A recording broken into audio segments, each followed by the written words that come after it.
गरुड़ जी बोले, हे केशव, आप दशगात्र विधि के संबंध में बताइए, इसके करने से कौन सा पुण्य प्राप्त होता है और पुत्र के अभाव में इसको किसे करना चाहिए। श्री भगवान बोले, हिताक्ष, अब मैं दशगात्र विधि को तुमसे कहता हूँ, जिसको धारण करने से सत्पुत्र पितृ ऋण से मुक्त हो जाता है। पुत्र शोक का परित्याग करके धैर्य धारण कर सात्विक भाव से समन्वित होकर पिता का पिंडदान आदि कर्म करे। उसे अश्रुपात नहीं करना चाहिए, क्योंकि बांधवों के द्वारा किए गए अश्रुपात और क्लेशपात को विवश होकर प्रेत पान करता है। इसलिए इस समय निरर्थक शोक करके रोना नहीं चाहिए। यदि मनुष्य हजारों वर्ष रात दिन शोक करता रहे तो भी प्राणी कहीं भी दिखाई नहीं पड़ सकता। जिसकी उत्पत्ति हुई है उसकी मृत्यु सुनिश्चित है, और जिसकी मृत्यु हुई है उसका जन्म भी निश्चित है। इसलिए बुद्धिमान को इस अवश्यम भावी जन्म मृत्यु के विषय में शोक नहीं करना चाहिए। ऐसा कोई दैवी अथवा मानवीय उपाय नहीं है जिसके द्वारा मृत्यु को प्राप्त हुआ व्यक्ति पुनः यहाँ वापस आ सके। अवश्यम भावी भावों का प्रतिकार यदि संभव होता तो नल, राम और युधिष्ठिर महाराज आदि दुख न प्राप्त करते। इस जगत में सदा के लिए किसी का किसी भी व्यक्ति साथ रहना संभव नहीं है। जब अपने शरीर का साथ भी जीवनात्मा का सार्वकालीन संबंध संभव नहीं है तो फिर अन्य जनों के अत्यंतिक सहवास की तो बात ही क्या। जिस प्रकार कोई पथिक छाया का आश्रय लेकर विश्राम करता है और विश्राम करके पुनः चला जाता है, उसी प्रकार प्राणी का संसार में परस्पर मिलन होता है। पुनः प्रारब्ध कर्मों को भोग कर वह अपने गंतव्य को चला जाता है। प्रातः काल जो भोज्य पदार्थ बनाया जाता है वह सायंकाल को नष्ट हो जाता है। ऐसे नष्ट होने वाले अन्न के रस से पुष्ट होने वाले शरीर की नित्यता की कथा ही क्या। पितृमरण से होने वाले दुख के लिए वह पूर्वोक्त विचार औषध स्वरूप है। अतः इसका सम्यक चिंतन करके अज्ञान से होने वाले शोक का परित्याग कर पुत्र को अपने पिता की क्रिया करनी चाहिए। पुत्र के अभाव में पत्नी को और पत्नी के अभाव में सहोदर भाई को तथा सहोदर भाई के अभाव में ब्राह्मण की क्रिया उसके शिष्य को अथवा किसी सपंडी व्यक्ति को करनी चाहिए। हे गरुड़, पुत्रहीन व्यक्ति के मरने पर उसके बड़े अथवा छोटे भाई के पुत्रों या पौत्रों के द्वारा दशगात्र आदि कार्य कराने चाहिए। एक पिता से उत्पन्न होने वाले भाइयों में यदि एक भी पुत्रवान हो तो उसी पुत्र से सभी भाई पुत्रवान हो जाते हैं, ऐसा मनु जी ने कहा है। यदि एक पुरुष की बहुत सी पत्नियों के कोई एक पुत्रवती हो जाए तो उस एक ही पुत्र से वे सभी पुत्रवती हो जाती है। सभी भाई पुत्रहीन हो तो उनका मित्र पिंडदान करे, अथवा सभी के अभाव से पुरोहित को ही क्रिया करनी चाहिए।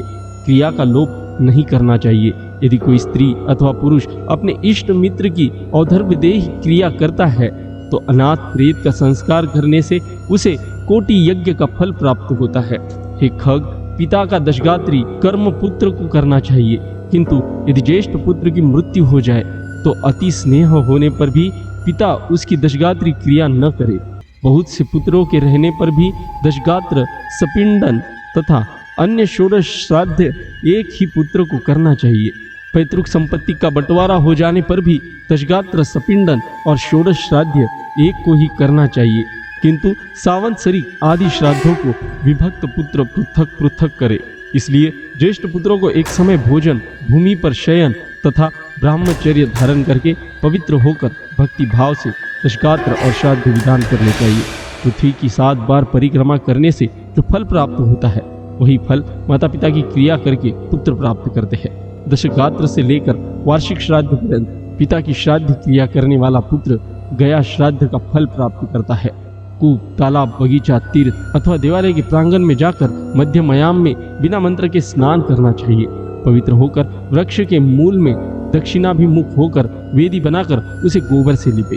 उस वेदी में पत्ते पर कूच से बने हुए दर्भमय ब्राह्मण को स्थापित करके पाद्यादि से उसका पूजन करे और अत्सी पुष्प संकाश, पीतवास समुच्चम, ये नमस्यन्ति गोविंद, अस्ति पुष्प संकाश इत्यादि मंत्रों से उसे प्रणाम करे। इसके पश्चात उसके आगे पिंड प्रदान करने के लिए कुश का आसन रखकर उसके ऊपर नाम गोत्र का उच्चारण करते हुए पके हुए चावल अथवा जौ की पीठी से बने हुए पिंड को प्रदान करना चाहिए। उशीर चंदन और भृंगराज का पुष्प निवेदित करे। धूप, दीप, नैवेद्य, मुखवास तथा दक्षिणा समर्पित करे। तदनंतर काकान्न दूध और जल से परिपूर्ण पात्र तथा वर्धमान जलांजलि प्रदान करते हुए यह कहे, अमुक नाम के प्रेत के लिए मेरे द्वारा प्रदत्त प्राप्त हो अन्न, वस्त्र, जल, द्रव्य अथवा अन्य जो भी वस्तु प्रेत शब्द का उच्चारण करके मृत प्राणी को दी जाती है, उससे उसे अन्न फल प्राप्त होता है। इसलिए प्रथम दिन से लेकर सपिंडीकरण के पूर्व स्त्री और पुरुष दोनों के लिए प्रेत शब्द का उच्चारण करना चाहिए।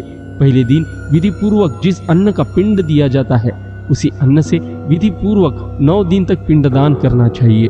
9वें दिन सभी पिंड जनों को मृत प्राणी के स्वर्ग की कामना से तैलाभ्यंग करना चाहिए और घर के बाहर स्नान करके दूब एवं लाजा लेकर स्त्रियों को आगे करके मृत प्राणी के घर जाकर उससे कहे, ध्रुवा के समान आपके कुल की वृद्धि हो तथा लावा के समान आपका कुल विकसित हो।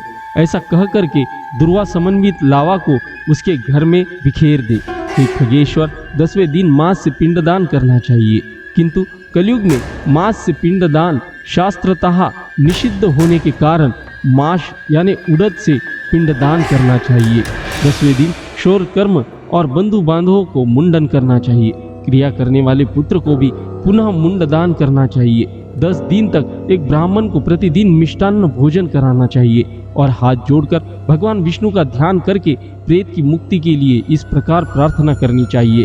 अतसी के फूल समान कांति वाले पीत वस्त्र धारण करने वाले अच्युत भगवान गोविंद को जो प्रणाम करते हैं, उन्हें कोई भय नहीं होता।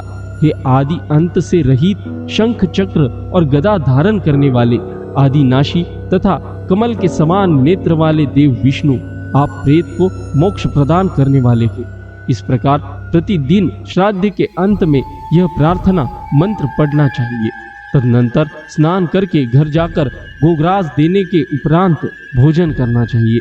इस प्रकार गरुड़ पुराण के अंतर्गत सारोद्वार में दशगात्र विधि निरूपण नामक 11वां अध्याय पूरा हुआ। यदि आप गरुड़ पुराण के 12वें अध्याय में भी रुचि रखते हो तो वीडियो को लाइक करके हमारे हिंदू पंडित जी चैनल को सब्सक्राइब करें। मिलते हैं अगली वीडियो में।